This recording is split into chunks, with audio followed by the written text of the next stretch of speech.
If you need any Xbox or PlayStation codes or any cheap PC games, use the referral link in the description. It will take you over to g2a.com. They already have a discount on most of their goods, and if you use the code CHES at checkout, you can get yourself an extra 3% off as well. Hey guys, how's it going? Ches back again, and welcome to episode number 8 of the Career Mode RTG. We're trying to return Forest to their previous glory. That's why they've got 2 stars underneath their badge, as you can see there, to commemorate the 2 European Cup wins in the late 70s / early 80s. So we're trying to replicate that with this series, and we're trying this season to get ourselves out of the Championship back up to the top flight in England. We'll try and continue that quest with a game here at home against Wolverhampton Wanderers for the first game of the episode. And as you can see, they're starting up with a strong 4-2-3-1 formation. They've got Ebanks Landell at the back with Kami in between the sticks. Iorfa, the guy at right back that we were looking at in the transfer window. We ended up going with Sam Byram instead from Leeds. We've also got Benik Afobe up top. He plays the ball out wide here to James Henry. Plays it into David Edwards, who gets wiped out by Michael Mancien. But I'm pretty sure he won the ball with that tackle. You can see what he thinks about it. Clearly frustrated. Henry Lansbury, the captain's waving his finger saying, "No, ref, that was never a pen." There's definitely a clear change in trajectory there, as you see from the initial replay. I then went into the instant replay. And I don't think the striker, I don't think David Edwards got his leg to that. I think it's Michael Mancien's shin on his right leg as he slides through. I think it's his shin that connects with the ball there, and if anything, it's hard to tell who got the first touch. And if it's hard to tell who got the first touch and whether it's a penalty or not, you shouldn't give it. Unfortunately, the referee did give it. Mancien picked up a yellow card, and Wolves scored from the penalty spot to give themselves a 1-0 lead here away from home after 8 minutes or so. Not the perfect way to start, to be completely honest. We'll try and get ourselves back in it. Panios down the line to Ebesilio. It's got 2 men in the middle waiting for the ball, including Nelson Oliveira at the back post, our top scorer so far. But Ebesilio goes on a really nice solo run. Sadly, though, the shot was straight at the goalkeeper, so we weren't able to get ourselves an equaliser just yet. Coming down that right-hand side again through James Henry were Wolves as the half progressed, trying to stand the ball up to the back post, which he does perfectly.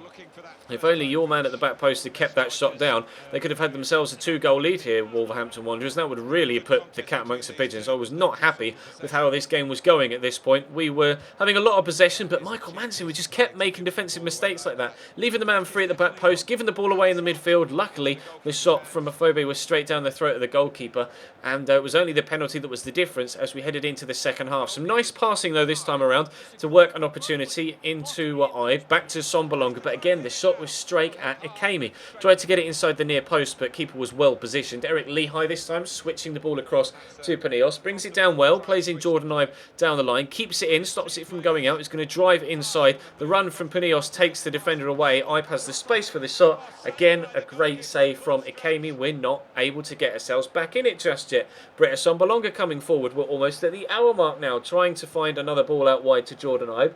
Does so quite nicely. There's a little bit of space for a cross, but decides to work back inside, back to Ebesilio, into a Sombolonga again, gets past the defender, then almost runs past the ball as I was powering up for this shot, which didn't necessarily help with trying to get the ball into the back of the net. I wanted Sombolonga to kind of open up the face of his body there and try and whip it into the far bottom corner after he'd taken his first touch, but he kind of took a step past the ball and then dug it out from his feet with his left. Not the best way to do things, and I knew as that ball was coming in, as soon as he crossed it and I saw the ball at the back coming towards the back post, I just knew I was going to lose that header, and I knew we were going to go 2-0 down. So I made a couple of changes. Kelvin Wilson coming on for the mistake-ridden Michael Mancien in today's game, and Chris Cohen coming on as well in the midfield for I can't remember who I brought off. I think it was Ebesilio. It may even have been Henry Lansbury actually, because he was running a little bit low on stamina. No, it wasn't Henry Lansbury, because there's Henry Lansbury. I think it must have been Ebesilio. Henry Lansbury though with a shot, and again it came in with a save. It hits Iorfa and it's headed towards the back of the net off the defender. But unfortunately for us, Ikemi's there to recover and get the ball back again.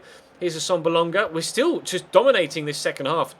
Jordan Ive with the ball in. Nelson Oliveira, how many times has he scored headers from similar situations so far this season?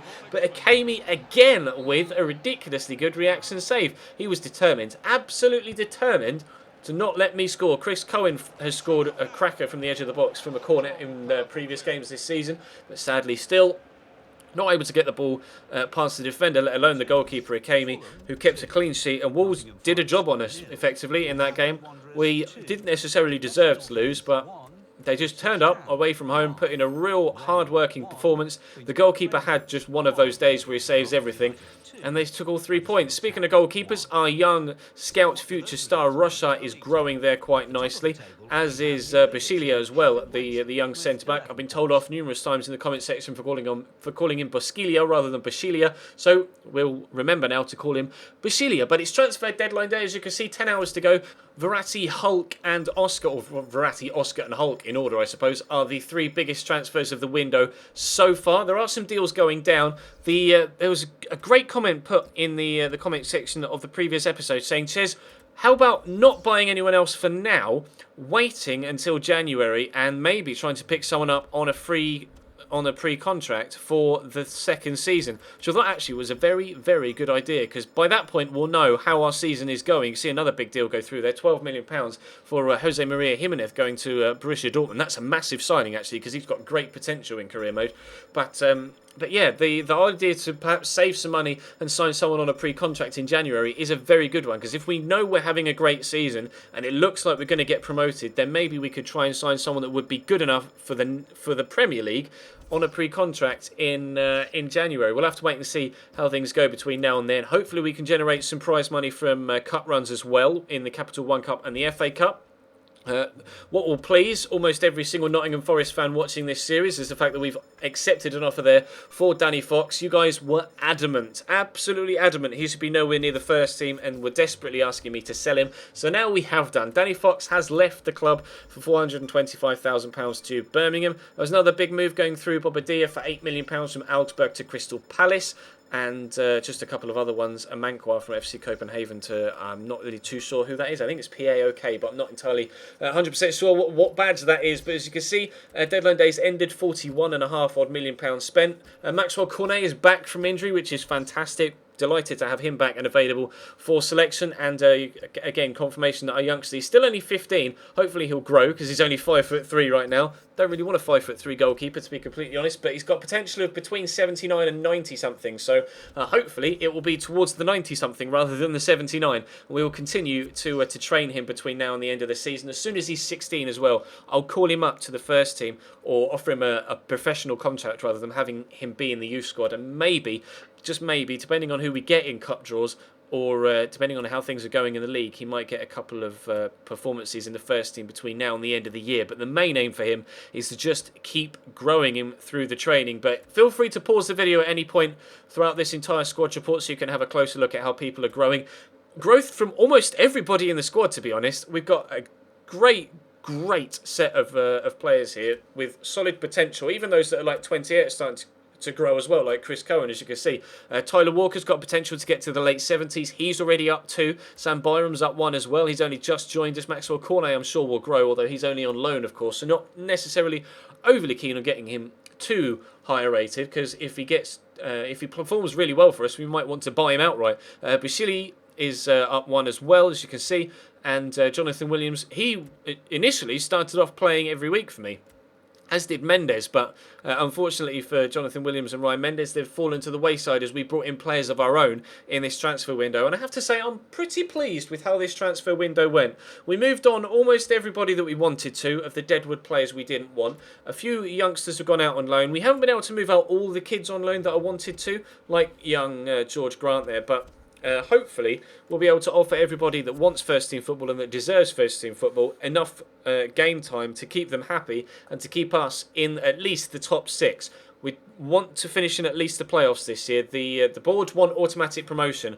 Whether we can finish top 2 or not, I'm not entirely too sure. Time will tell, but we can definitely finish in the playoffs. That was our first defeat of the season, unfortunately, against Wolves, which weirdly they're not even in the top 18 as I scanned the table there. So it must have been their first win of the season, which is really strange because Wolves are a strong side. You would have expected them to be at least in the top half, let alone in the maybe even in the playoffs, not in the bottom 6. But anyway, that's going to bring today's episode to a close, guys. Thank you very much for watching. Let me know in the comment section what you think of our transfer window as a whole, and who you think we could potentially look to bring in on a free in January. You guys have a much more extensive knowledge than I do of the players that are available on a pre-contract in the January transfer window, so you'll definitely be involved again, as you were with almost every single signing we made this window. I think every single player we signed this window was suggested by you guys in the comment section at one point or another. So thank you for helping mould this side into hopefully what will become a powerhouse in the future for us in this series and help us achieve